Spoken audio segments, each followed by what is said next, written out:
Galen, burning question for you. Yeah, Sony? What's your opinion on cereal mascots? I think Toucan Sam does not get the respect that he deserves. I think that this is a politically charged climate in favor of the Trix Rabbit, and... This is classic Toucan Sam gaslighting right now. What are you talking about? What are you talking about? Are you telling me you're one of those Trix boys? No, because I'm an adult, and the core thesis of Trixdom is that tricks are for kids. Yeah, you should remember it. You pedo.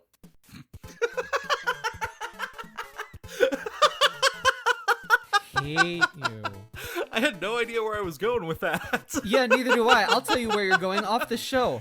Yeah.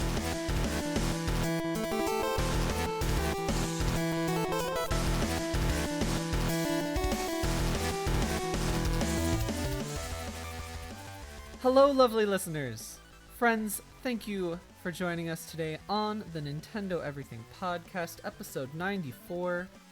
My name is Dino, and with me, I have a Nintendo partner who's super indirect. It's Galen. Still more entertaining than the new Kingdom Hearts game. That's his story so far, at least. Galen, it's been a minute since we've done just a solo show. Yeah, it's been a little while. I mean, it's not a solo show, it's a dual show. Well, I mean, I am the solo star of this show, so. You are the one who brings all the Trix Rabbits back. We're still going with this joke? No, we're not. Funny man. So it's been a minute since we've talked about video games we've been playing, so we have quite a bit to talk about, in addition to, of course, the Nintendo Direct that happened this past week. Direct Mini partner version. I feel like they shouldn't have even called it a Nintendo Direct. They should have just called it the partner showcase, but we'll get into that. Yeah.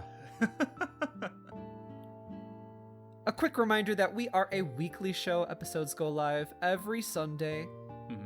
We're on all the podcast platforms: iTunes, Spotify, Stitcher, Google Podcasts, you name it, we're there, except for SoundCloud, which I'll get around to. Words are the first step to deeds. Yep. SoundCloud is just for kids, though, so. I honest, you're not going to make it through this episode. I'm going to kick you off. Friends, please leave us a iTunes review, aka Apple Podcast review. It's the best way to support our show. Right, Galen? Absolutely, yeah. Leave those 5-star ratings on iTunes, and hey, if you happen to leave a worded review there too, you may just hear from us on the show itself. Yep. Galen went somewhere with those words. My words made sense. They were teetering on the edge. You were walking on the riverbank, about to fall into the river of words, like I did just now. Anyway, hey, you can really tell the difference when you follow your nose to wherever you may be. We're 2 minutes into the show and you've already done a callback 5 times. All right, let's get into the video games we've been playing this week before I kill you in our adventure log. So sometimes I bitch about video games for no goddamn reason. That's on my Twitter at Oni_Dino, and Galen.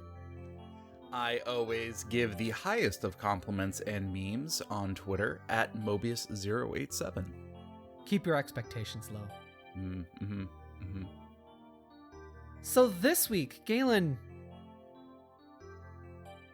I have been playing a video game called... Okay, I was wondering where you were going with that. I know, I twist you. That's what I do. I set up and then I do a twist. Set up and a twist.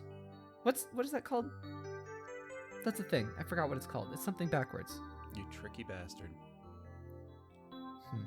That was callback number 5. Oh, shut up. Anyway, been playing a lovely, charming little game called Giraffe and Annika. Haven't heard about this game before. I don't think many people have. It's been sort of under the radar. Lately, honestly, a lot of games have come out I know a lot of people are like, Nintendo, no games. Video games, nothing happening. Oh my god, there isn't a pandemic happening right now. But there have actually been a ton of great indie games or smaller games that have come out. I have a list of things that I need to play, honestly. It's gotten that crazy. Yeah. Giraffe and Annika is one of them. This is a 3D action adventure kind of game where Fun. you play as a young cat girl, and immediately things feel like a little mysterious. You are in like this cute little land, and there's no adults around. You go into this little cottage, and you find a journal with some cryptic notes, and you just kind of explore, go on a little adventure. You meet another animal person called Giraffe, and he wants you to help him collect these things. I don't even remember what they were, just because they're the 3 magical things. They collect those. Okay. This is a very easy, simple, relaxing adventure. This is not like a challenging video game. This is not an intense video game. Okay. This is honestly like a great game for kids, I think. Or somebody who wants to just like chill and vibe. It's a little bit more on the calmer side. Yes. Looking at some images of it, the aesthetics kind of have that like Studio Ghibli inspired-esque motif to the character designs and everything. So a tad bit, yeah. Yeah, but I totally see that being a little bit more inviting for a younger demographic. Mm-hmm. It's got a really nice lighting engine. It's got a full day and night cycle. Very vibrant, summery colors. Even the sound design is kind of summery. There's lots of cicadas. And it's a real pleasure to look at. It's just very pleasant. The music is very peaceful as well. It's got a lot of like strings and woodwinds. There's clarinets in there, and I love a good clarinet. I honestly want the soundtrack just like on its own, so that way I can listen to it while I'm working or, writing or something like that. It's really peaceful for that. What? What's the smile? You're making a smile stupid face. Nah, you said you love a clarinet, and I wanted to say that Rhapsody, a musical adventure, was one of your favorite games. It was. Until the dark times. Dun dun. Is that the DS remake? I think that one was fine. I can't remember. I think it was fine. Also, aren't we in the dark times right now? Constantly, bro. Constantly. So, being an adventure game, you are walking around, you're exploring, and it's got like... Okay, this is a very sort of obscure thing I'm going to talk about, but there is a series that I don't even think ever came west. It's called Boku no Natsuyasumi, and that game is just like you're a little kid and it's his summer vacation kind of thing, and he is doing just like little kid things around the town that he lives in, and it's just like a real summery vibe, real relaxing, that kind of thing. There's a little bit of that aesthetic here in Giraffe and Annika. Everything feels very summery. There's some roadblocks that you can't go through, like a locked gate. But it's all like little puzzles that would be puzzles to children. And you can even like just sit around and like watch Annika, the little girl that you play as, dangling her feet, and just like little cute, relaxing moments like that. It's definitely like a slow-paced game. Yeah. But anyway, you find, these magical things that this dude's making you look for, and you go into these like dungeons, quote unquote. They're more like separate levels. So like one is like a forest, underground forest kind of thing. Another is like a like a set of islands off of the main island that you're on. And there's enemies there sort of, and you just avoid them. You don't do much. There's lots of healing things around, so you can't really die too much. Even if your life runs out, you just kind of restart and it's okay. So it's real low stress for like a little kid or something. Okay. And in the dungeons, they're pretty simple. You just kind of wander around, find the right way, find some little collectibles if you like. They're not hard. Let's see. What else I want to say? Oh, the boss battles. Okay, so here's something that I think is a little bit underused. There's rhythm battles in this game. So once you get to the end of a dungeon, you fight a boss, and you have to do like a rhythm game where you bounce back like magic energy back at the enemy. And there's only like 4 or 5 of these in the whole game, so it's not a super prevalent part of the game. So okay. You could even be exploring and like doing stuff in the game, and then you finally go to a boss battle, and you're like, oh, that's right, this is in this game too. So other than that, though, you meet like a cast of cute characters. You meet like this family of bunnies. It's like a mom and a pop, and then they have like 6 children, and you have to go and find them, and that progresses the story. There's a tortoise who will take you to the next island.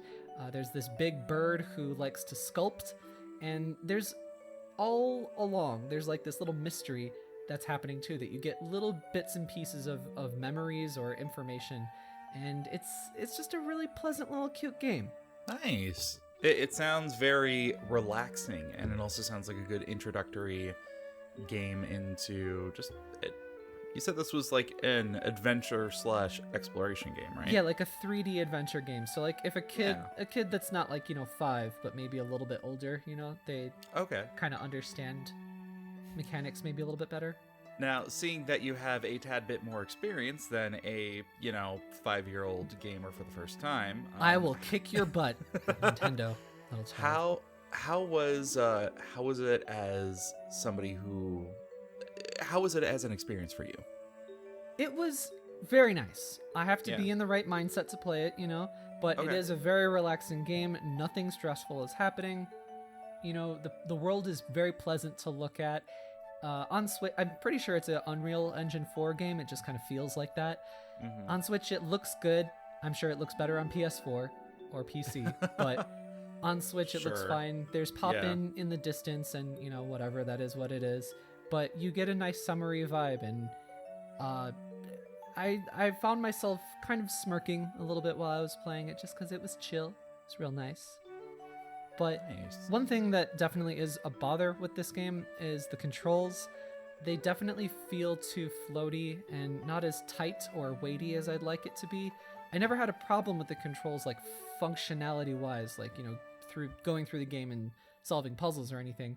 But it just didn't feel super satisfying to like move my character around and jump and, explore.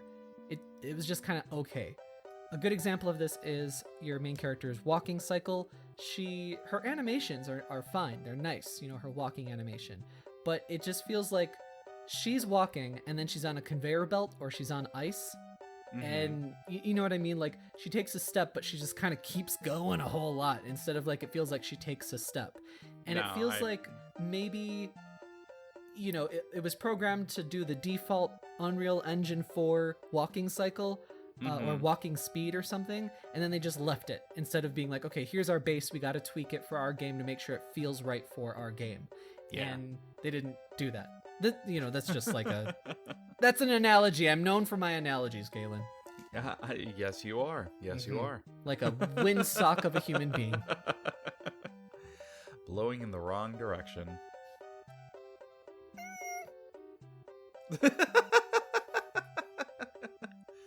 So all in all, I think it's a good game for younger kids or something, or just somebody who wants to like chill out and vibe a bit. It's not challenging, it's not intense, so if you're looking for that, this isn't it. Mm-hmm. It's just a very cute and charming little game. There is one thing I do have to mention. I usually don't mention this too much, and that's the price. So, I'm just a consumer, I'm not a developer or anything like that, so who am I to say what your game should cost or anything like that? So I really don't get into that. And I definitely don't do it's a $40 game, so it should have X amount of hours in the gameplay. Because if that's the case, then why are games like Breath of the Wild or Dynasty Warriors, why are those $60? You know what I mean? That should be $400 if that's what you want to say. You can't have it both ways, you know what I mean? So I don't like that. I love short games. This game seems to be fairly short, like maybe like 3 or 4 hours. Okay. If you go through and do, all the things, which is perfect. I love a nice, short, solid game. Yeah. This game in the US eShop is $30. That's a bit of a tough sell for me. Yeah. Because if it's $30, just speaking as a consumer, right? I would want that game to feel really good. And I feel like all of this game is going in the right direction. It just should have been really just nailed down and bolted down in terms of controls and feel of the game. Mm-hmm. It shouldn't feel a little bit underdone or underpolished in those aspects for $30. You know what I'm saying? Exactly. Length of the game set aside, there needs to be a level of oh shit. What was Like I gonna effort say? or something like that. Well, not necessarily effort, but a level of polish, a level of fine tuning. That's what I was looking for. That should go into it. So it's okay to be like, hey, this is a $15 indie game. Yeah, okay, the base models are a little off, but that's fine. Like, Right, if this were $15 or $20, I probably wouldn't be bringing this up, but $30 is kind of like where I have to think about it, you know? Mm-hmm. You know, and also on the other end of the spectrum, like you get to some of the AAA games, and I feel like the price point that you set a game at should be indicative to the experience that you are expecting to get out of the game itself. I personally don't think that it is very linked to the time of the game. However, I do expect, like, I don't want to be glitching through walls, or I don't want to... You know, I want my lip flaps to actually, you know, match up with what my character is saying in the game. Oh God, yes. You know, there's a level of fine tuning that needs to go along with it. Right. So, and to be clear, like, there's no like crazy clipping or weird stuff so far that I've experienced in this game at all. It's just like kind of that last 10% or so that I wish would have been nailed down. So. Anyway, it's a bit of a tough sell at $30 US, but I would say if you're into this kind of style of game, do keep an eye on it. You know, whether you're going for it now or you're going to go for it on a sale, this is not one to overlook. You know, if you want a chill little cool game, or if you got kids and you want to play the game together with your kid, if your kid will be super into something like this. This has like very slight Alice in Wonderland vibes just because it's a little not fantastical. Yeah, that's right. It's cute. So, do think about it. It's Giraffe and Annika on the Nintendo Switch, PS4, PC, probably. I don't even know. I have to ask, is Giraffe an actual giraffe? No, Giraffe is like I don't know, maybe he is okay.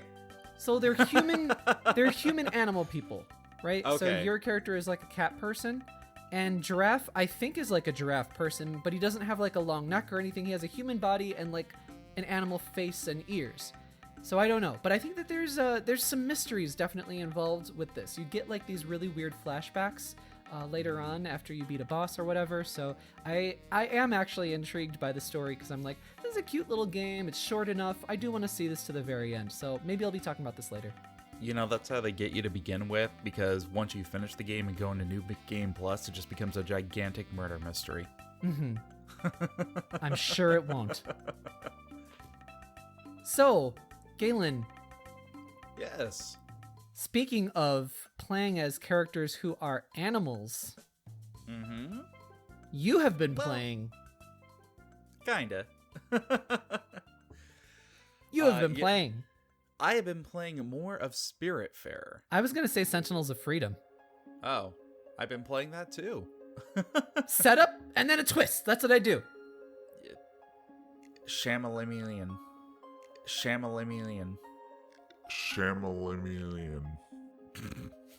That was a word I just said. God, please talk before I slap. Okay. So, I have been playing Sentinels of Freedom. Now, this is a game that the publisher and developer Underbite Games went ahead and reached out and sent it to us. They wanted to know our opinions of it. So, it being a superhero-based tabletop game, I was 100% on board for giving this a try. Yeah, so thank you very much for reaching out to us. We're always happy to try and cover an indie game if indie developers want to reach out to us, as long as it's a good fit for us. You know what I mean? Absolutely. Like, if they want to send us their like super crazy FPS game, I will politely decline because that's just not a fit for us. But for this one, was great for Galen. I'm willing to give an FPS game a try. Just saying, I like No. Destiny. Anyway, Sentinels of Freedom is interesting because there's a little bit of history that goes into it. There is apparently a Sentinels comics franchise that is out there. They deal with superhero comics. There's also a tabletop RPG game that goes with it as well.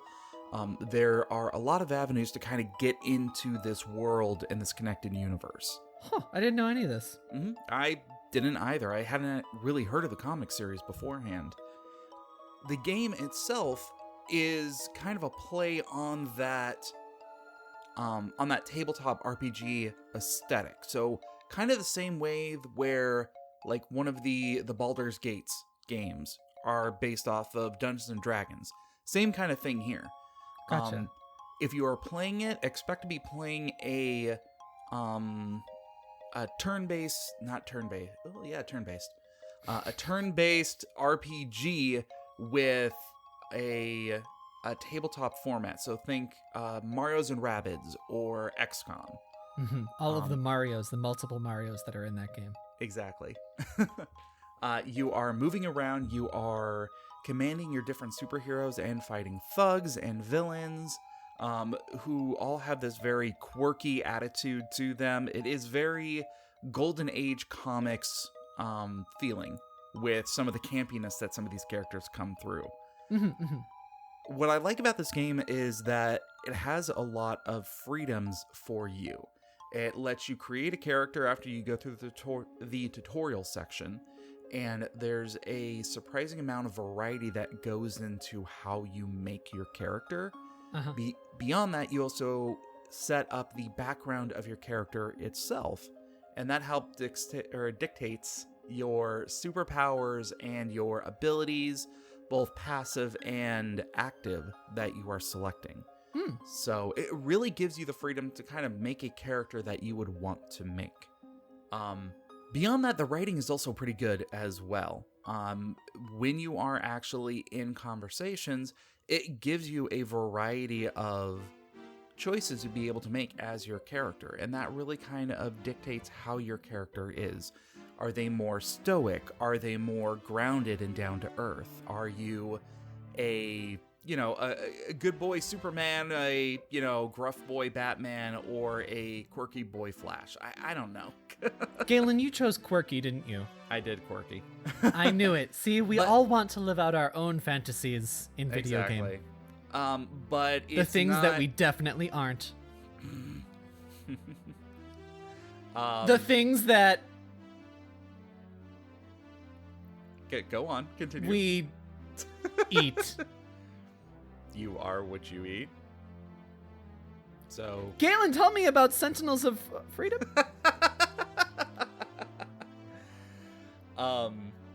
But no, what I like about being able to select your dialogue options is you can change it. It's on a case-by-case thing. So you can be stoic in one setting, but also give a quirky response when you're hanging out with a completely different person or with other teammates. I haven't seen much of the long-lasting effects of these decisions just yet, so I don't know how important these are or if they are just there for flavor. But I always appreciate when they give you that choice to make your avatar the way that you want him to be, or her. The combat system is also pretty complex as well. As you are playing, each time your character comes around, they have a certain amount of action points. Everything that you do in the game is dictated through these action points. So, moving a certain amount of distance, they can take anywhere between 1 to 8 points, depending on where you want to go to. Making attacks will take like 3 to 4. So you can get like 2 attacks in if you're stationary, or you can go ahead and move and then attack. And like there's a lot of different flexibility and things you can do in the game. Gotcha. You can also interact with the world, such as opening doors, which takes a certain amount of action points to do as well.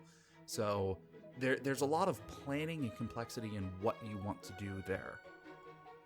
On top of that, they also have it's not really an elemental system, but it kinda is. There are these comic book tropes of like pow, bam, kablooey. Oh, that's I don't fun. know. But those are your elements. It's not That's really fire, fun. water, or anything like that. What is kind of weird, however, is that each enemy that I've come across has had a different thing. So it's not like this is your standard henchman. All of these kind of henchmen are weak to POW attacks. No, it's literally every single one is different.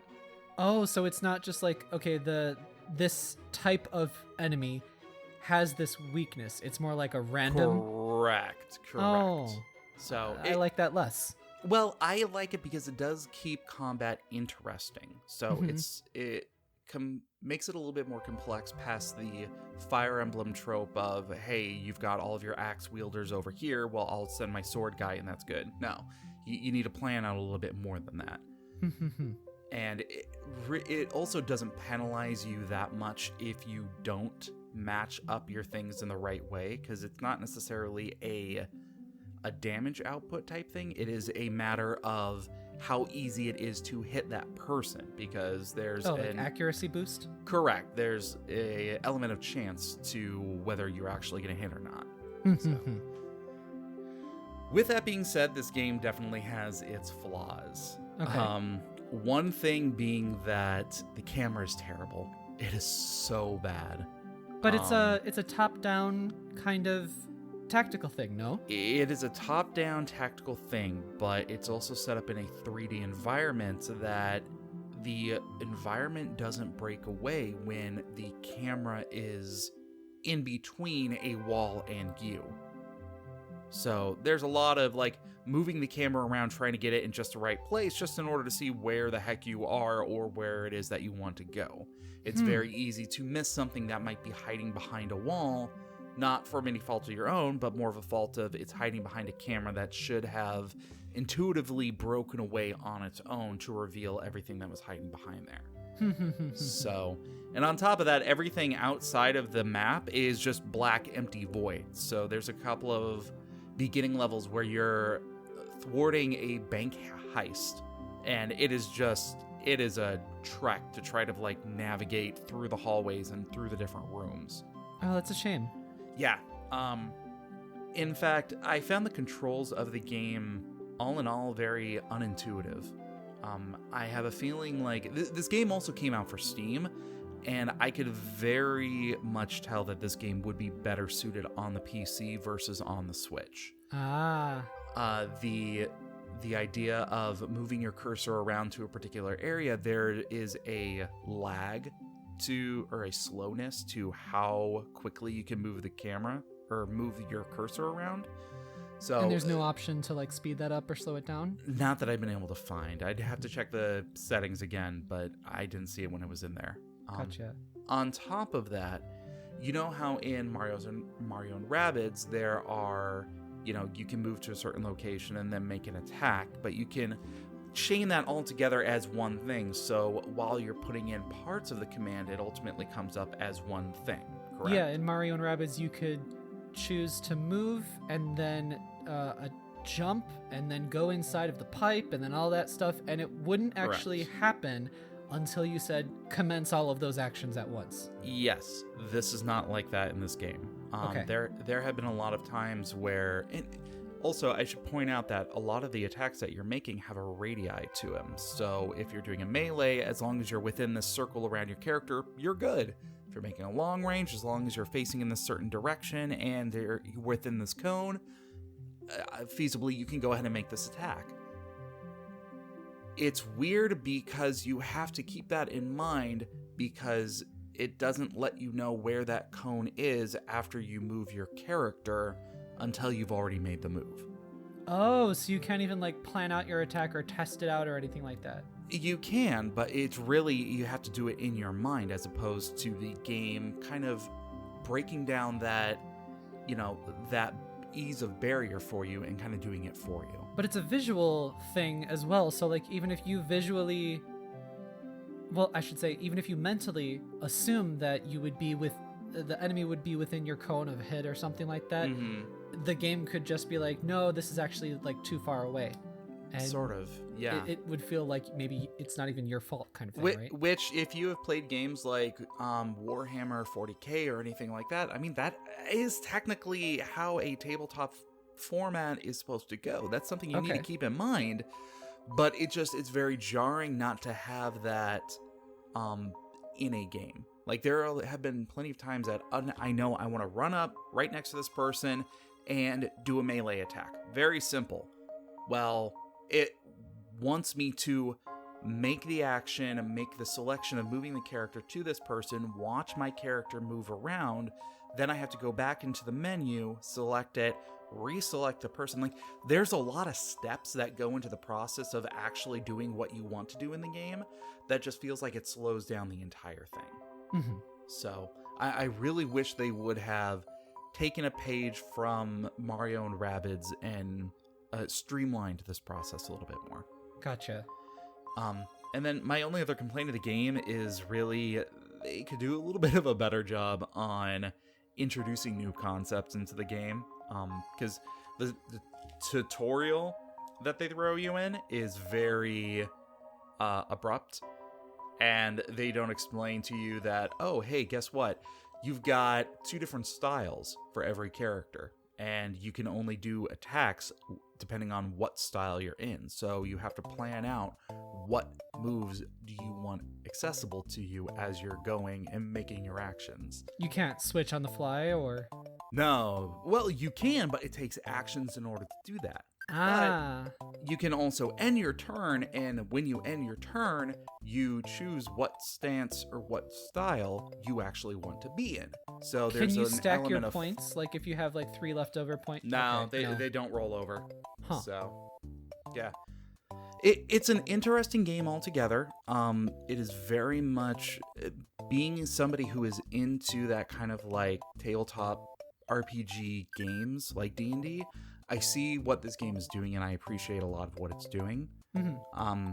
I'm having a little bit of difficulty getting into it simply because of the unintuitive controls and pop-ups that I've been finding. Like, I feel like this game could have been streamlined just a little bit more. Gotcha. But, so some tough love from Galen. True. But again, this is also my experience on the Switch. If I'm right, and a lot of these actions are a little bit easier to handle on like a PC version, I mean, this game just got better. So yeah, it's hard to say. It definitely is interesting. I will say that. And also, listeners do have to take the caveat that Galen is a fake gamer and bad at video games. So Yeah. your mileage may vary. Exactly. Follow your nose, kids. It has to make sense if you're going to bring it back. If I say it enough, it becomes integrated into the title of the show. No, it doesn't. It doesn't. How has that life philosophy worked for you so far, Galen? Huh? Pretty happy. You burnt. You burnt. That's what you are. Jesus, Mary and Joseph. Hoity toity toity toy. Racist. And what you said wasn't? Speaking of racism, I've been playing Final Fantasy... I should not... I have been playing Final Fantasy Crystal Chronicles. Yeah. Nice Remastered segue, edition. Pitch. Nye, this is a remaster of a GameCube game. A beloved GameCube game. A beloved GameCube game. I think that a lot of people have some nostalgia goggles for this game, though, because 100%. there's some stuff that I was like, oh, I don't remember this being like that. Okay. So we'll see. This is a bit of a mixed bag. I'm sure All right. people are familiar enough with it, so I'll just give it like a brief little introduction for it. So it is definitely a spin-off Final Fantasy title, and it's still fairly unique to this day. It is a bit of a dungeon crawler. You want to collect loot, items, money, and it has a heavy emphasis on its multiplayer aspect. So to set it up, in this world, there's something called miasma, which is like an evil atmosphere that harms you. If you're in it, your health will drain, kind of like you're poisoned or something like that. So the only way to protect people from this are special crystals that you need to live around or be around to protect you. They give you like a big old sphere of protection. Yeah. So you go out on a journey. You're a resident of this starting town, and you need to get drops of mirror from mirror trees. You put it into a chalice that has a crystal in it, so that way you can walk around and discover the world. You fill up your chalice with mirror drops. You bring it back to your town and recharge the crystal. Recharge your JO crystal. And then Galen didn't even understand that reference. High fives for anybody who understood that. Wow, that just threw me off. And you recharge your crystal. And Are you often thrown off after a good recharge? Galen, I'm going to ask you to follow your nose right off this podcast, okay? Got you doing it too! No, just shut up and die. And that's the gameplay loop of the game. Allow myself to introduce myself. You choose between 4 different races. There's like kind of the human called the Clavats. There's Lilties, which are these little small kind of onion knight looking guys, and they're like the stronger ones or defensive ones. There's Ukes or Ukes, and they are these really interesting like kind of mechanical looking sort of bird, tall, lanky things that are magic users. And then there are the, Selkies, I believe that is. And they're like kind of wolfish humans. And they are supposed to be fast attackers. Okay. And you choose from one of them. Everybody lives in harmony, so you can choose whatever. You can have 8 characters that you choose between. And actually, big old tip for anybody starting to play this game, big recommendations on creating 8 characters right off the bat. And because that allows you in your town to have access to all of the different jobs that they offer. So when you choose a character, you choose your race, your gender, and your family's job. So alchemist, blacksmith, farmer, all of that kind of stuff. And then you go around and you can, have an accessory shop. You can have a blacksmith that you have access to right off the bat. So big recommendations on that. Some hot tips, some sweet strats, Oni Dino sweet strats. Pew, pew, pew. Oni Dino game facts. Let's see. Let's get into the presentation. The game, it looks great. It's got this wonderful, fantastical Celtic atmosphere. Visually, it looks very nice. They've put a lot of effort into updating most of the textures. It's a very crisp, clear image. I have had no problems running it, no slowdown really. So also I uploaded some footage onto our YouTube, our youtube.com/NinEverything. So you can see like how it's running on Switch, and it runs just fine. Looks really nice. Even the music, some of the music was re-recorded. I don't really care for the re-recording of the English theme song. I don't know what it is about it exactly. I just don't care for it. I think maybe it's because I've constantly listened to the Japanese one and like the original soundtrack when I was like even studying back when I was in school. So this was well over 10 years ago. And oh Jesus, that's a terrifying thought. And it's nice though. It's just got a great atmosphere. I really, really dig the vibe of this game. Do you feel like it holds up compared to its original release? Yeah, visually and presentation-wise, yeah. Good. Let me get into that, though. Uh-oh. So your gameplay loop, right, is you go from dungeon to dungeon, you're gathering loot, items, money, and you have like a little furry Moogle who carries the crystal chalice with you. Now, I said before, you have to have a crystal chalice to protect you from the miasma. So when single player, you have the Moogle and he'll carry it for you. So that way you're not constantly carrying the chalice, because when you are carrying the chalice, you cannot act, you walk slowly, and it's just all in all a slow experience. Now, in single player mode, the Moogle will carry it for you, except if you've done a lot of walking at one time, and the Moogle will then like slow down and complain that he's too tired. Something that I wish they would have removed from this remaster. It serves no function. It serves no purpose whatsoever. So then you just have him set it down, then you pick it up and you walk, and then he'll be like, okay, I'll carry it now. It just serves to slow you down in single player mode. It makes no sense. I wish they would have removed that. Yeah. And if you don't have him carrying the chalice, if you haven't put down the chalice and you're fighting like 4 enemies or something, occasionally he'll cast some magic for you, so he'll participate in battle a little bit, but not very often. You can't depend on him whatsoever. It's more like a little bonus.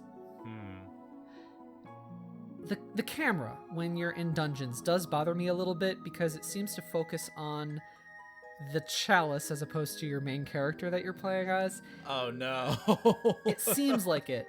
And just in general, the camera just kind of lags behind you. So if you're doing a lot of walking and you're, going to a new area, you could walk headfirst into an enemy without knowing it because the camera was focusing on well behind you.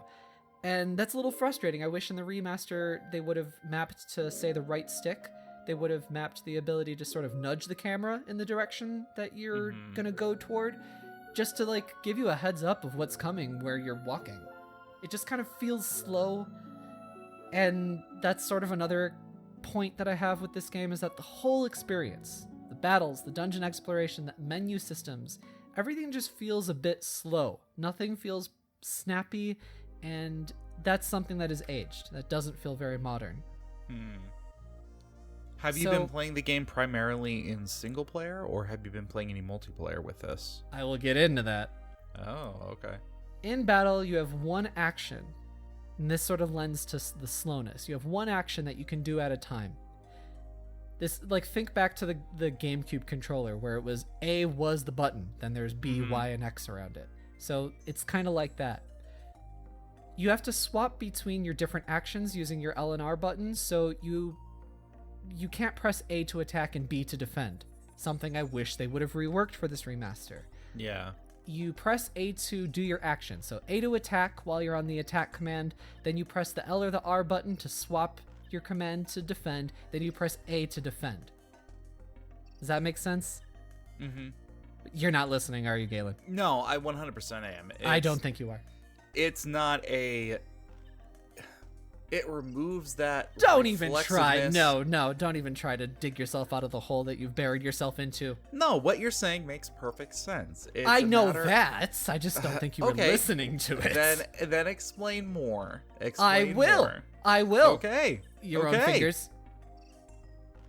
So, this means that you are taking your eye off of the actual battle, and you're going up to the top left of the screen to see what command you're currently on, cycle through it to your desired action, and then you do it. So it just kind of doesn't feel good. The game isn't hard particularly, so you can take the odd hit here or there. It's never cost me my life, but it just doesn't feel satisfying to be like, oh, I wanted to attack, but I'm on defend, or I'm on casting fire instead, and I have to look up there, and then, So going back to what you were asking me about earlier with the multiplayer.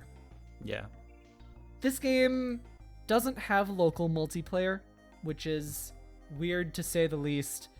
I don't know exactly why they removed it from the remaster. We've talked about that before. Yeah, we've mentioned it before. So to sort of make up for this, there is crossplay with PS4, PC, and mobile. And there is also a light version that people can download for free, so that way you can play with other people. It's your Game Boy Advance link cable.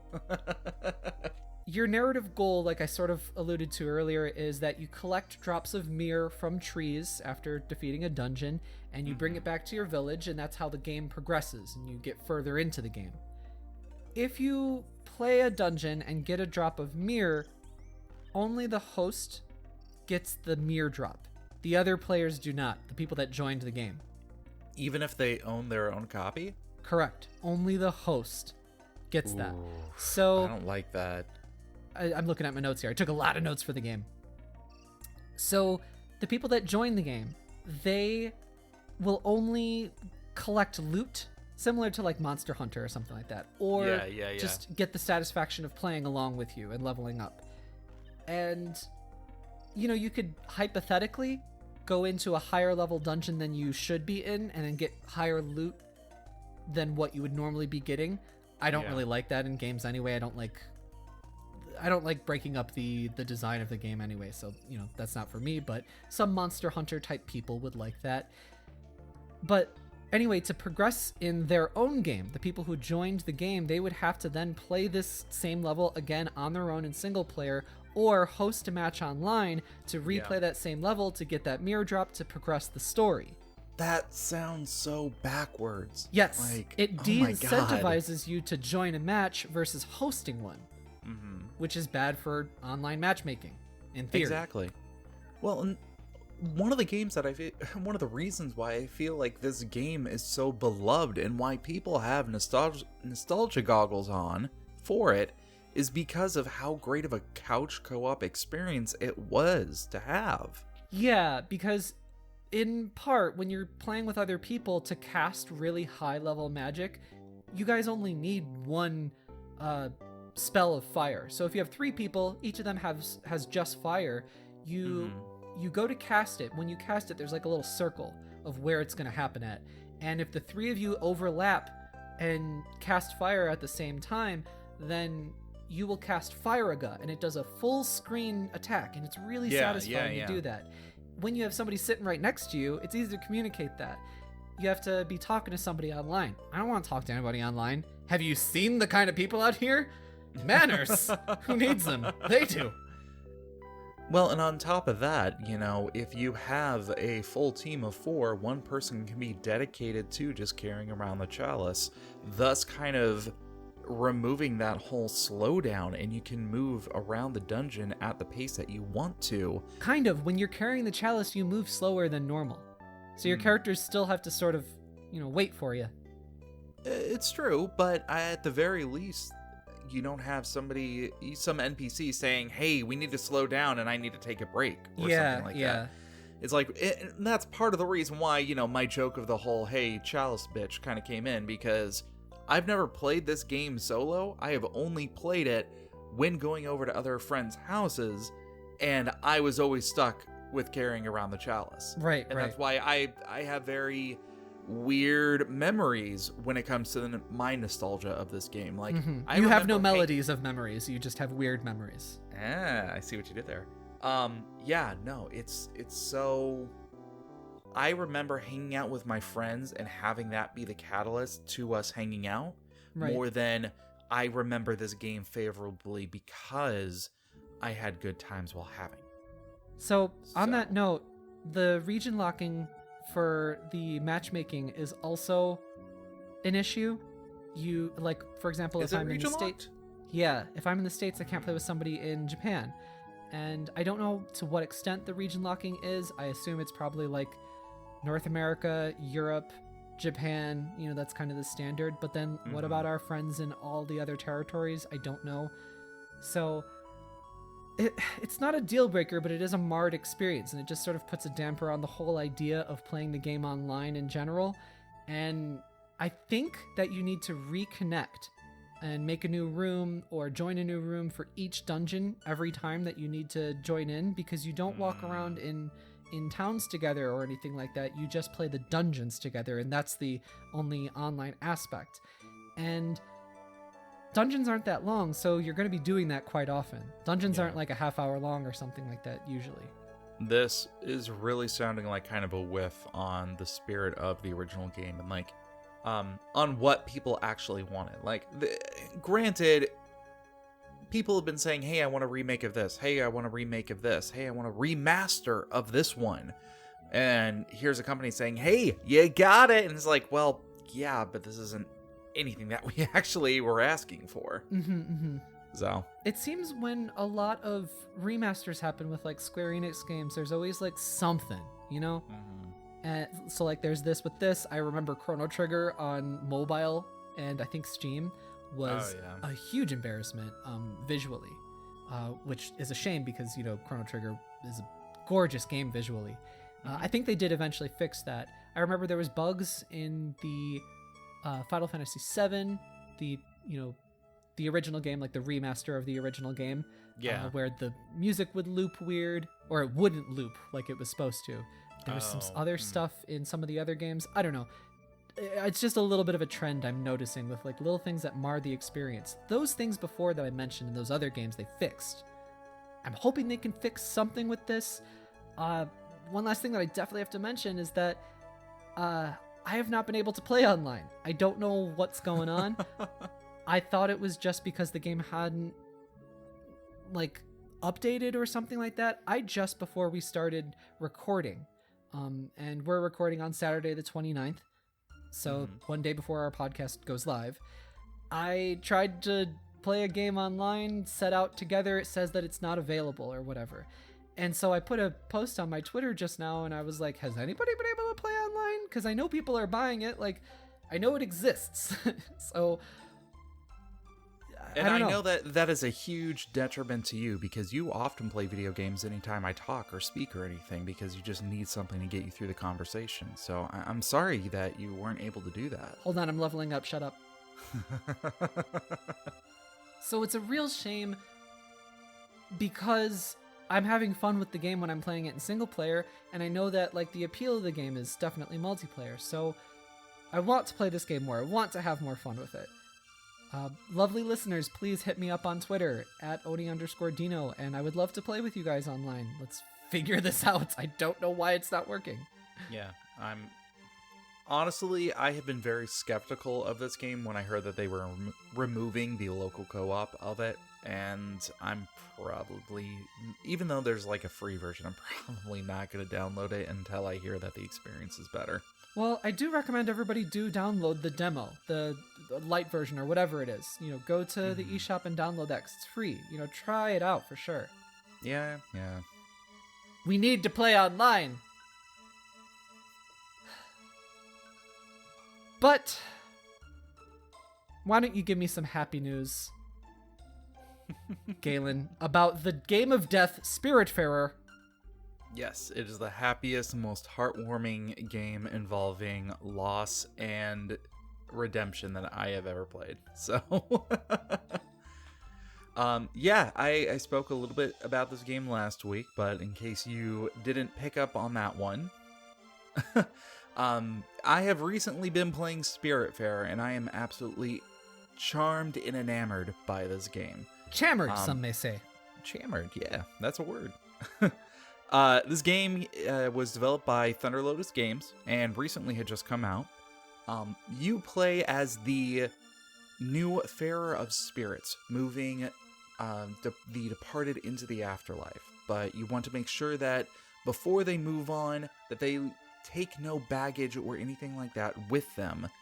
So, you bring people onto your boat, moving from location to location, and you are trying to get to know that person, get to know their, intricacies, their personality quirks, and what they are not resentful about, but hesitant on moving on for, and trying to help them make peace with that. A real character-driven story. 100%. This game is absolutely gorgeous.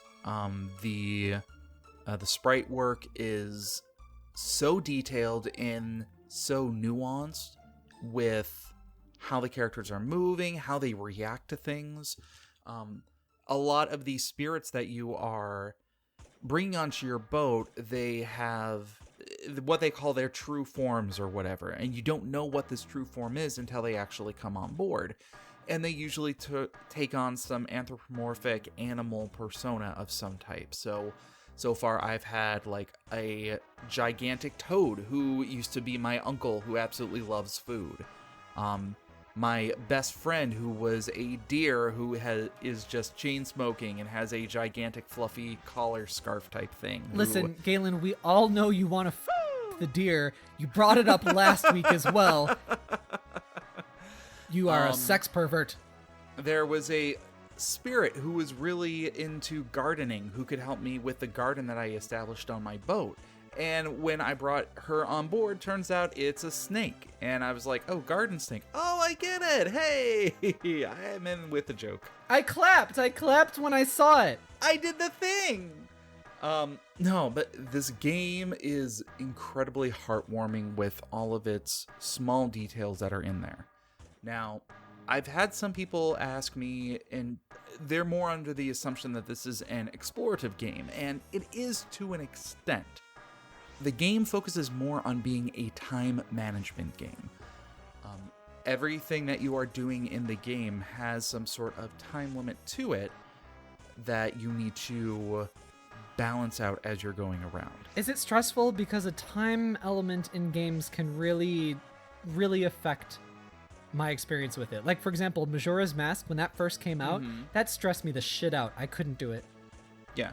Well, a lot of the things that I have come across in the game so far have not been stressful, but I can see how those complexities would build upon themselves in time. So, on your boat, you can establish different rooms, different areas.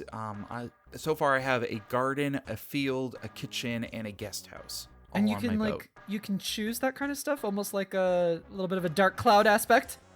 Yeah, a little bit. I love it. And it all builds itself up, so there are layers to everything.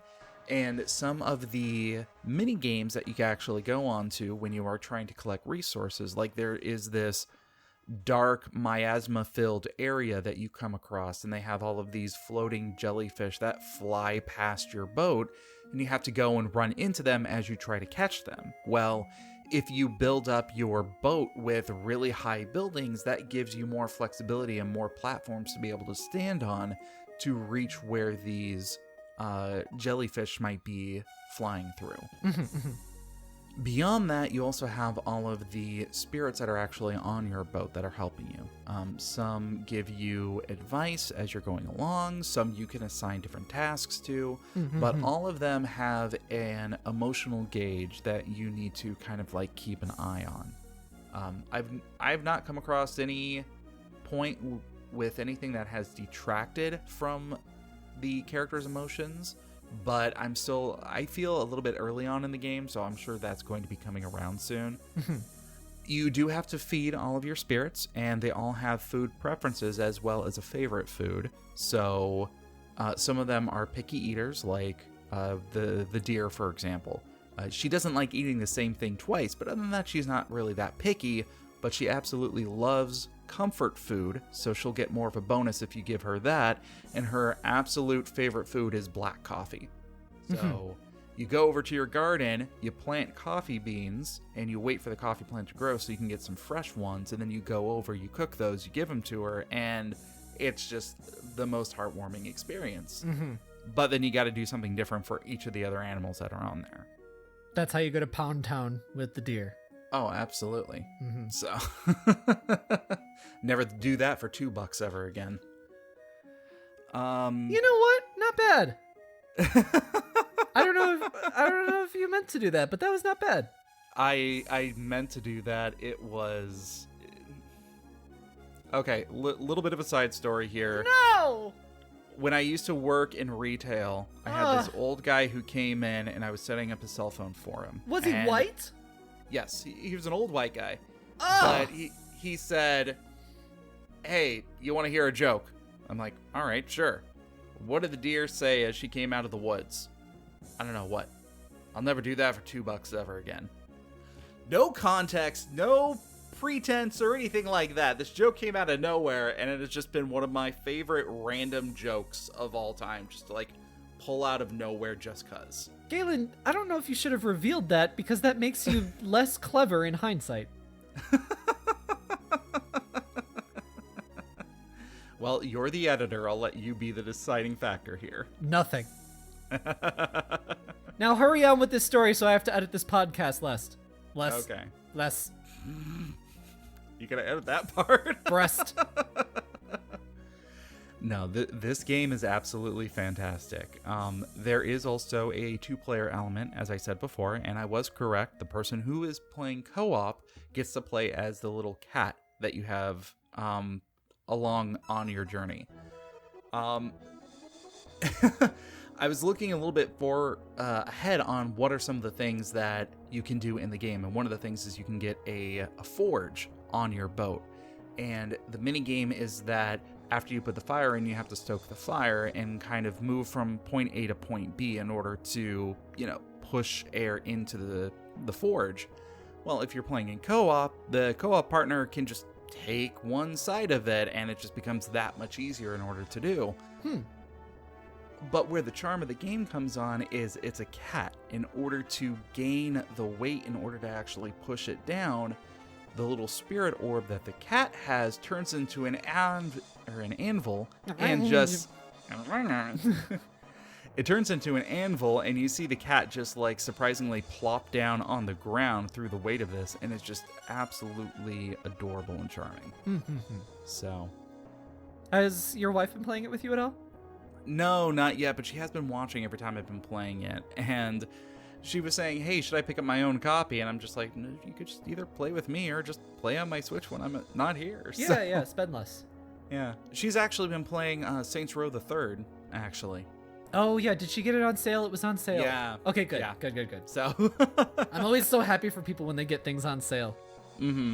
It's actually kind of funny because I put an eShop card on her Switch like months and months and months ago, and that balance has just been sitting there because I know this game would have gone on sale soon. So, good. Yeah. But no, I highly recommend Spiritfarer. There's very little that I have come across where I had to complain about this game.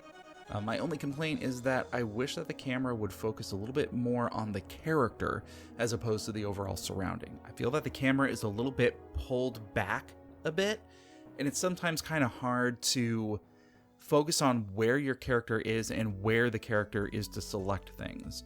Gotcha. Because the character is also very quick when moving it around, so I've run into a couple of times where I'm like, I have to readjust and micro-adjust my character just to get her right in the spot to select the stove that I'm at.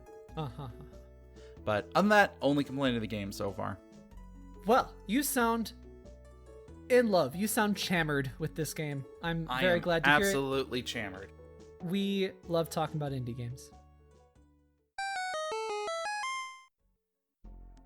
And now, in the news, this week, just a quick PSA, is Gamescom. Gamescom's digital whatever nonsense is going on. Lots and lots of indie games or kind of higher profile indie games are coming out with trailers, gameplay trailers and stuff. So stay tuned to our website, NintendoEverything.com, for tons of news. It's going by real quickly with the amount of stuff that's coming out. So check it out. I'm sure we'll be talking about lots of those games in the future. Jeff Keighley is having a field day right now. A socially distanced field day. The big news this week was, of course, the Nintendo Direct Mini Partner Showcase, August 2020. Now, this is an interesting one because, of course, focuses on partner games. We had a partner showcase last month.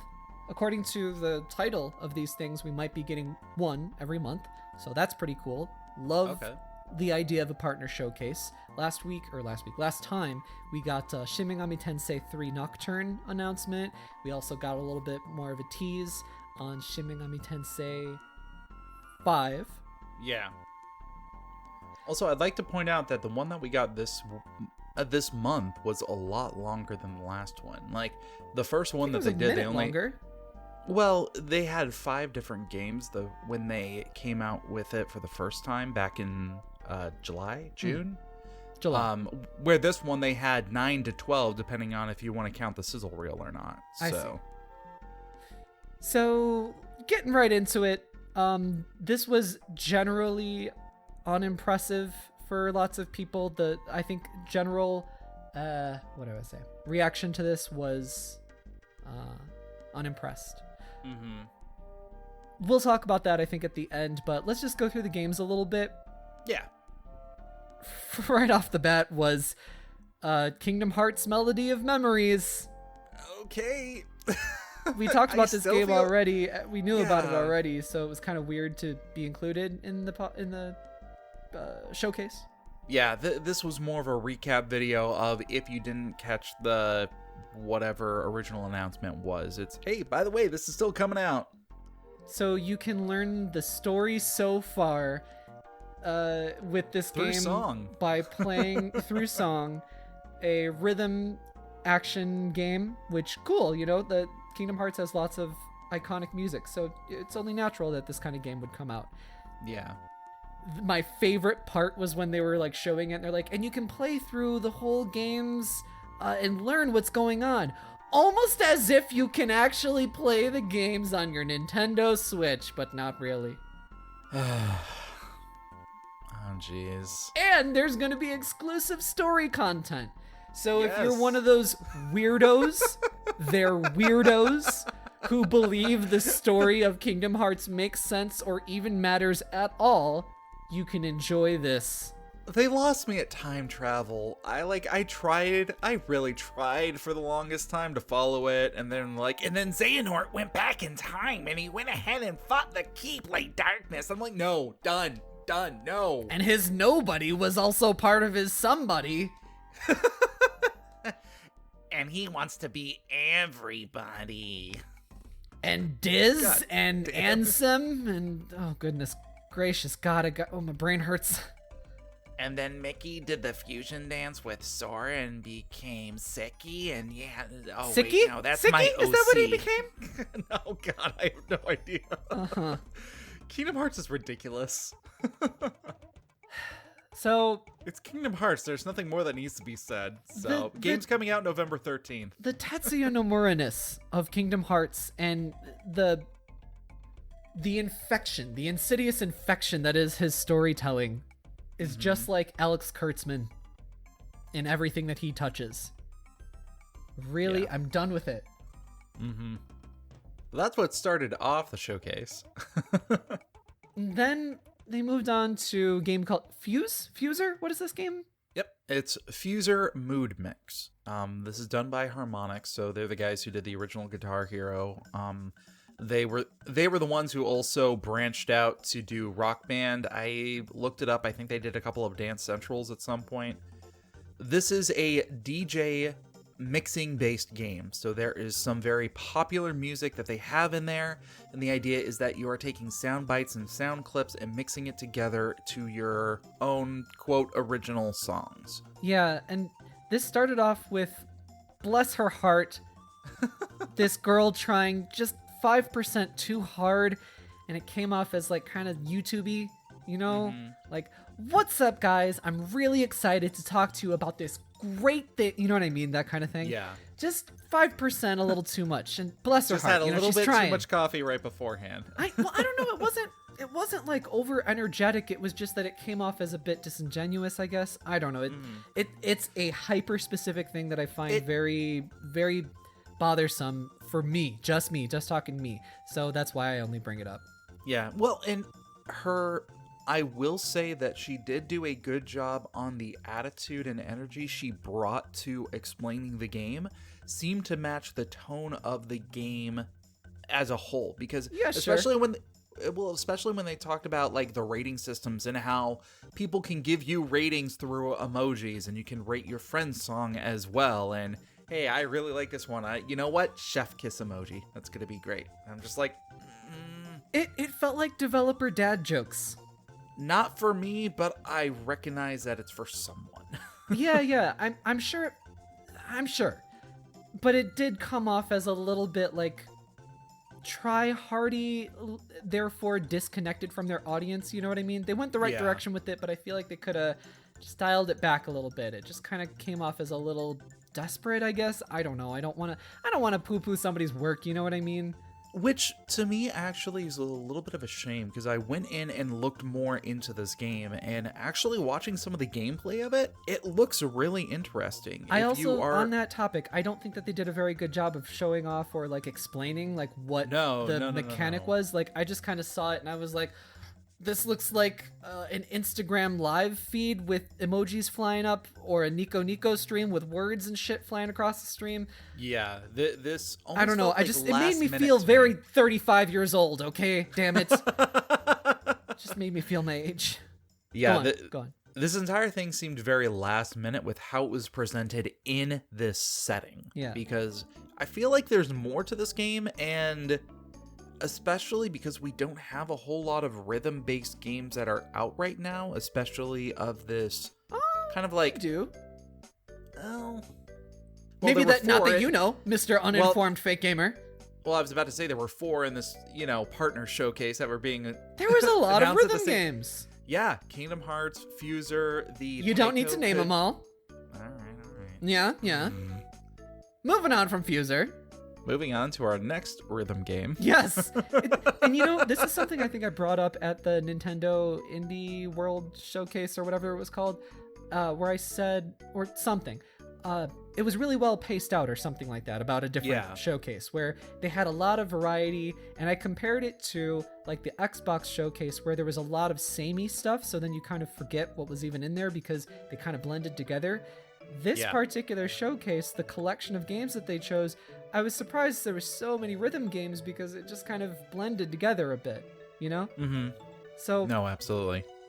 Just overall, I don't know, it felt a little off. Could it be because your rhythm was off? Could it be because your jokes are shit? Follow your nose. Well,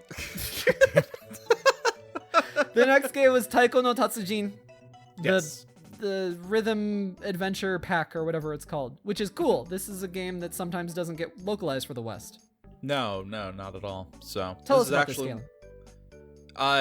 You play as a taiko drum in an RPG. That's what it is.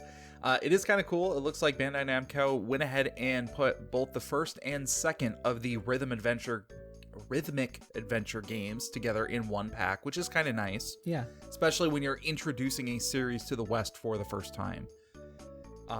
Like I said, it is an RPG where you play as a taiko drum. There seems to be a monster collection element to it. I didn't quite catch on like what the significance of that part was. But what is interesting is the combat is all based on drum timing. So you actually playing on the combat in tune with whatever rhythm needs to be there at the time. Yes, that was a lot of words, but yes, Galen. Yes, I'm just really hoping that the game does have Donkey Konga controller compatibility. I'm sure it doesn't. Why would it? Because it needs to have it. Galen, you're literally the only person. You and Derek from Stop Skeletons from Fighting are the two only people who care about something like that. I can make it happen on the Switch. I have the adapters. God damn it, let me have this one. Oh my god. So this basically Taiko no Tatsujin, the RPGs are going to be coming to Switch winter 2020. Yes. So I had mild interest in this. We'll see. Okay. And then right after that was World of Tanks, was it? Yep. World of Tanks Blitz. Now, this has been a mobile game for the longest time, and the only reason I know about it is because they did this whole PR push that a lot of mobile games do on the social media aspect. So they'll go to influencers and be like, hey, here's a free thing for our game. You can get a free tank. Very Raid Shadow Legends-y, where it's just desperately trying to be like, hey, we're the hot new thing. Yeah. I mean, it's one of those live service, free-to-play, lots of multi-transaction. Yeah, multiple microtransactions. We'll call them multi-transactions. Multiple microtransactions. It's a 7v7 online game. Just something for Zoomers that I really don't play. Yeah. It felt so weird. I mean, going back to what you were saying about the pacing of the show itself, like, as soon as they went into that, like, hype music that goes along with it that you hear usually during like sizzle reels and like the end of show like clip compilation things, but it was just for this game. Yeah, actually that's an astute observation, Galen. It really threw off the pacing of the show for me. I was like, are we almost finished? Like, is this all one game? What's going on here? I honestly, at this point in the showcase, I was like, oh no. Oh no, this is the show, isn't it? It's like,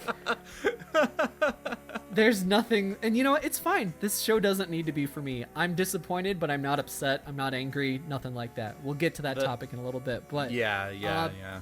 I was just World like, of Tanks. oh no. Available now, so if you want to download it, let us know how it is if you do play it. I'd love to actually hear another person's opinion of somebody who wants to play this game, because that's not me. Galen will read that email. I will read that email, damn it.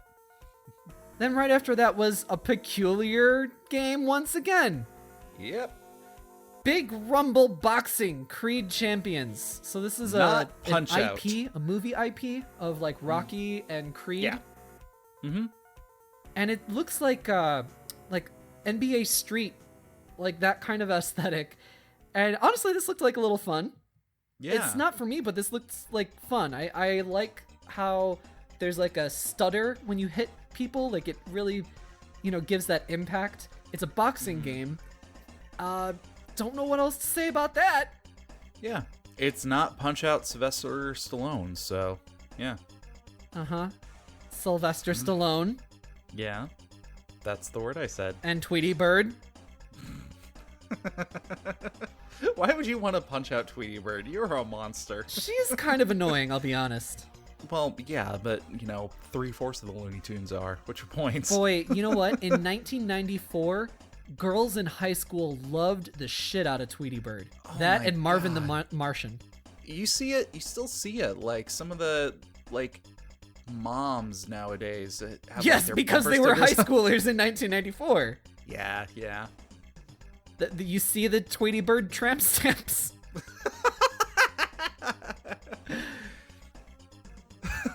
Oh, God. Jesus Christ, what are we doing? Moving on. There was 3 classic handheld JRPGs. Coming to the Nintendo Switch, the handheld. This was cool. I didn't care. 3 classic handhelds. Shut up. End of sentence. Galen, shut up. This was cool. I didn't care about it because I really don't like the look of Game Boy games. I never had a Game Boy. I had a Game Boy Color at one point when Pokemon finally came out. I don't have love and affection for just that greenish black and white screen. Yeah. But and this is all of the Saga, the first 3 Saga games, which came out in North America as Final Fantasy Legend 1, 2, and 3. I don't think Europe ever even got them, and other territories. So finally, this is coming to all the territories, and that's really cool, coming as Collection of Saga Final Fantasy Legend. Yeah. They do have some nice borders around it, but, I mean, that's really all they got going for it. You know what? The borders, the color of the borders are cool, but what's very strange to me is that they kept, the mobile controls on there. Did you notice that? There's, a D-pad and, your A and B button and your start select button. It's like they Why did they include that? It's like they wanted to bring this out as a mobile port, but decided to put it on the Switch instead. I think that they are on mobile. Then it's probably the same exact thing. Yeah. From what I can tell is Square Enix, when they do re-releases of their games, they'll do the Steam, the mobile versions, and then they'll put those same versions over to consoles. So I remember the other Saga games. What was it? Saga 2 and 3, I think it was. I don't remember what it was. The remakes. So. They came over to Switch, and they were those Steam ports or mobile ports. I don't know. Whatever. Anyway, if you are a collector, there is a Japanese physical edition. I don't know about Asia edition. Don't know about Western editions. But you can have all these games. Yeah. Ta-da! I was kind of laughing. The launch date is December 15th, which just happens to be my birthday. And when I heard this, I was like, this is one of those bad, re-gifted things, or somebody picked up the 3 for $10 deal at the movies and decided to give them to me because they just had, that was what was at the store. I thought you were going to say they came out on my birthday, so finally something worth celebrating about. Oh. You're so mean. I'm not mean, I'm just honest. And then get hype! Shut up and get hype for Just Dance 94! That's right, ladies and gentlemen, from the company that brought you such great hits this year like sexual misconduct scandals and needing to look up the definition of real gameplay, comes the latest game that exploits the over-sexualized nature of modern pop music as you assume the role of the faceless shills that Ubisoft higher-ups see you as. Now on the Wii! But not really. I didn't know you had that prepared, Galen. Not bad. No, thank you. I wanted to surprise you with that. And then right after that, there was Puyo Puyo Tetris. No. We have to go back and talk about the dabbing grandpa that they had in there. Galen, I don't want to talk about this game. I think it's ridiculous. That's also another developer dad joke. Dabbing isn't funny anymore. The only way that you can say dabbing is anything is when you're like, oh, haha, I'm out of touch with it. But then that humor is also sort of out of touch, so it's confusing for the elderly, which we are. I am reaching out to the audience because I seriously want to know if any of our listeners play the Just Dance games or know somebody who does play it. I'm sure somebody that we're 6 degrees of separation from Just Dance. I'm sure we are, but I want to know why, because the way that they targeted this game just seems weird to me. Like, the very last bit, everybody knows what the idea of Just Dance is now. If you are going to get the game, you know what it is. There was a dabbing grandpa in this? Yes. Like, near the end of it, when they're just like, everybody get together, it's fun for everyone, and they go into the whole thing of they have the real people who are dancing alongside the faceless guys who are the avatars who are dancing that you're supposed to dance along to. My confusion is that a lot of the real people that were on there weren't actually doing dances. They were doing that more, I'm having fun, like just moving. There's lots of movement in there, but not necessarily dancing. And that's why I'm reaching out to the audience. Like, if anybody has an opinion on this that they want to share, I would love to know, because I am actually perplexed on this. I am so bored. Puyo Puyo Tetris 2 is coming out. Tell me about this game, Galen, because you were interested in it. Oh, absolutely. I actually own the first Puyo Puyo and Tetris. Yeah, it's a incredible blending of those two games. So, for those of you who don't know, Puyo Puyo is it's like a Tetris thing. Is the fallen blocks and the blobs and they touch each other. Exactly. If you've played Dr. Robotnik's Mean Bean Machine, Jesus Christ, for the Sega. that name. Yeah, it's a very similar thing. So instead of getting all of your lines in a row and just having the row disappear, it is more about matching up 4 or more of the same color. But the idea is that as they disappear, everything that was sitting on top of it falls down. So you can link and chain the colors together, and when you do that, you get a higher score and send these massive things against whoever you are playing. Amazing.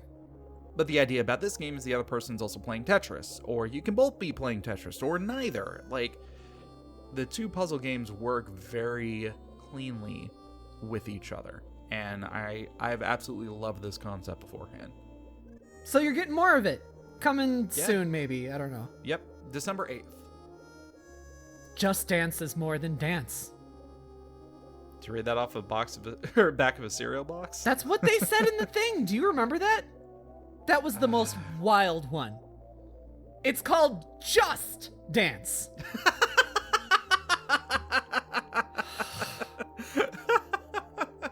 And that was basically it. There was like a little sizzle reel of stuff we already know about. There was Minecraft stuff for children. Yep. They had One Piece touching each other with pores on their faces. Yeah.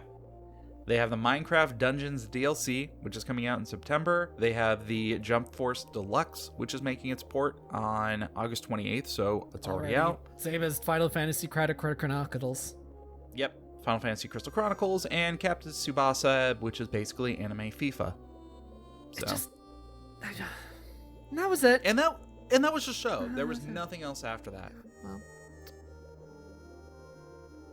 What do you think of the show? Oh, it's just terrible. Like, it's just bad. Well, let's break it down a little bit and ask why was it terrible. I don't want to talk about it anymore. We have to talk about other boring things. I do. What other boring thing do we have to talk about? Because we have the listener mail, which is never boring. No, that's never boring. We have your additional DLC. Okay, yeah, we do have a boring thing to talk about. As long as you have something to say, we have something boring to talk about. Ho, dabbing grandpa, pew, pew, pew. How do I put up with you? You just follow your nose, and that's how you do it.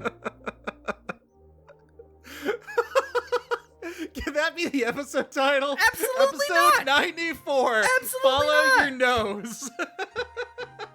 Christ. So overall, anyway, show was disappointing for me. Galen, for you, disappointing?